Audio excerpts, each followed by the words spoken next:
জিমেইলে কিন্তু এখন চমৎকার একটি আপডেট নিয়ে এসেছে।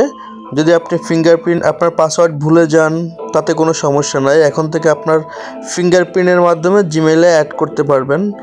পাসওয়ার্ড ছাড়াই আপনি ফিঙ্গারপ্রিন্ট দিয়ে যে কোনো সময় জিমেইল ব্যবহার করতে পারবেন।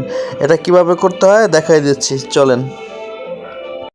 ওকে, আমি আমার মোবাইল স্ক্রিনে চলে আসলাম। এবার জিমেইলে ঢুকলাম। ঢোকার পর উপরে দেখতে পাচ্ছেন জিমেইলের লোগো এসকে দেখা যাচ্ছে। এখানে একটা ট্যাপ করবেন। এরপর হচ্ছে গুগল অ্যাকাউন্টে ঢুকতে হবে। এরপরে একটু ডান দিকে সরালে দেখতে পারবেন সিকিউরিটি অপশন। সিকিউরিটি একটা ক্লিক করে দিবেন। একটু নিচে গেলে দেখতে পারবেন পাসকে একটা অপশন, পাসকে একটা ক্লিক করে দিবেন।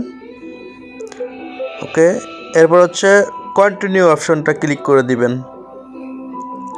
এখান থেকে কন্টিনিউ অপশনটা আপনারা ট্যাপ করে দিবেন।